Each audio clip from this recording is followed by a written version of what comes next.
ৰূপহীহাটত e-rickshaw চালকৰ ৰূপত ছাগলী চোৰৰ সন্ত্ৰাস শুক্ৰবাৰে আবেলি প্ৰায় 5:30 ৰূপহীহাটস্থিত নতুন বজাৰত ছাগলীসহ দুজন চোৰক কৰায়ত্ব ৰাইজৰ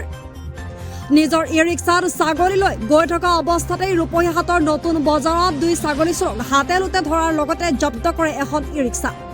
লগে লগে ছাগলীসহ দুই চোৰক গতাই দিয়ে ৰূপহীহাট আৰক্ষী জব্দকৃত ই-ৰিক্সাখনৰ নাম্বাৰ AS02ER6115 বুলি জানিব পৰা গৈছে ধৃত চোৰ দুটা হৈছে ৰূপহীহাটৰ বৰঘাটৰ মঞ্জুৰ আলম আৰু মুৰ্ছিদ আলম সম্প্ৰতি দুই ছাগলী চোৰক জেৰা অব্যাহত ৰাখিছে ৰূপহীহাট আৰক্ষীয়ে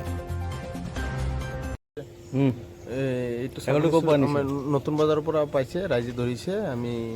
পুলিচক খবৰ দিছে আমি যাই আনিছোঁ তেখেতে কৈছে ছাগলীটো বোলে ঘৰৰ পৰা আনিছে